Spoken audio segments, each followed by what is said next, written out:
জনাব হাবিবুর রহমান হাবিব, সরকারের এই উদ্যোগে আপনি কতটা সন্তুষ্ট? আপনাকে ধন্যবাদ।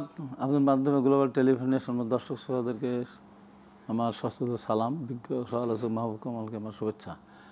আমি প্রথম আসলাম আপনার অনুষ্ঠানে, এমন একটা প্রশ্ন আমাকে করেছেন, এমন একটা বিষয় নিয়ে আমার কাছে খুব কাঠখোট্টা উত্তর। 90 দিন লাগবে কেন? যত তাড়াতাড়ি পারা যায়, এটা এদিক ওদিক যাওয়ার কোনো সুযোগ নেই।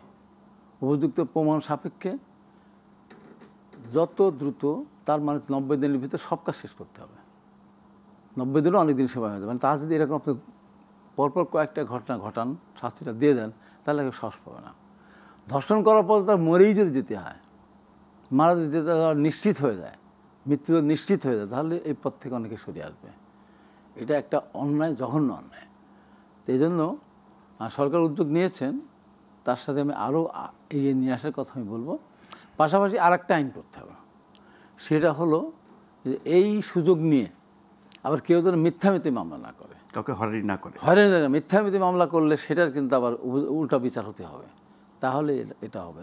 আর পাশাপাশি এই যে ধর্ষণকারীদের তো মৃত্যুদণ্ড অবশ্যই দিতে হবে, এবং সে যদি বিবাহিত হয়ে থাকে, অনেক সময় বিবাহিত দেখে, তার যদি জমি জমা থেকে থাকে, তার জমি জমাগুলি বাজেয়াপ্ত করে ওই যাকে ধর্ষণ করা হচ্ছে সেই পরিবার না হোক, মানে সমাজের দুস্থ পরিবারের জন্য সহায়তা করতে হবে। তাহলে ওই ধর্ষক ভাববে ধর্ষণ করার পর আমাকে তো মরতেই হবে, পাশাপাশি আমার জমি জমা যখন সরকার বাজেয়াপ্ত করে নিয়ে যাবে, তখন আমার পরিবার, তারও তো সন্তান, শিশু বাচ্চা, তাদের তো আছে, তা ওই ভয়ে তখন আর ওই দিকে কেউ যাবে না।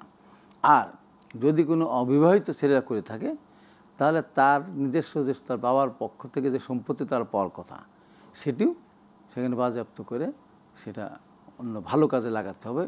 এইরকম যদি আপনার কড়া করে নির্দেশনা যদি আসে এবং তার বিচার কাজ যদি খুব তাড়াতাড়ি সম্পন্ন হয়ে এবং ফাঁসিটাও যদি তাড়াতাড়ি হয়ে যায়, তাহলে অনেকে তখন ভাববে এরকম একটা ঘটনা ঘটার দিকে জীবনটা হারানোর কী দরকার। এই যে দীর্ঘদিন ধরে ঘটনা ঘটেই যাচ্ছে, দিনের পর দিন পার হচ্ছে, সময় পার হচ্ছে, আবার অনেকে আবার জামিন নিয়ে যাচ্ছে, জামিন নিয়ে গিয়ে আবার পাল্টা হুমকি দিচ্ছে। এই জন্য অনেক ঘটনা আছে, ধামাচাপা দেয়। সমাজে অনেক ঘটনা আছে, জোর করে বাড়িতে গিয়ে অস্ত্র নিয়ে গিয়ে ধর্ষণ করে, মামলা তারা করতে পারে না ভয়ে। এরকম একটা ঘটনা যখন বিএনপি ক্ষমতায় ছিল, নওগাঁর রাজনগর আত্রা এলাকা, একজন নাম কী ছিল, হিন্দু, আবার সে সরবরাহ করতো, সে ডাকাতি করতো, মানুষের বাড়িঘর লুট করতো, শেষ পর্যন্ত সে এই অপকর্মগুলি করতো। এই যে বাংলা ভাইয়ের আবির্ভাব হলো, তো তখন কিন্তু বাংলা ভাইয়ের আবির্ভাব হয়েছে ওই ঘটনাকে প্রতিরোধ করার জন্য। যদি বাংলা ভাইয়ের আবির্ভাবটা আমি ওইভাবে সমর্থন করি না, কিন্তু ওরা প্রথমে যখন এসেছিল, পুলিশ ছিল অসহায়। অসহায় মানে পুলিশ ভয়ে কিছু করে না, অথবা পুলিশ কোনো কিছুর বিনিময়ে অনেক কিছু তাকিয়ে দেখে না। তো এখনও যে পুলিশ সব সহজ হয়ে গেছে তা না, এখনও পুলিশ মিথ্যা মামলা নেয়, এখনও ঘটনা ঘটেনি সেই মামলা দেয়, এখনও একজন অস্ত্রবাজি করে নাই সেই মামলা দেয়, আবার একজন অস্ত্রবাজি করেছে সেটাও দেয় না। তো এখন শুধু এটা হতে হবে। পাশাপাশি সমাজে সচেতনতা বৃদ্ধি করতে হবে।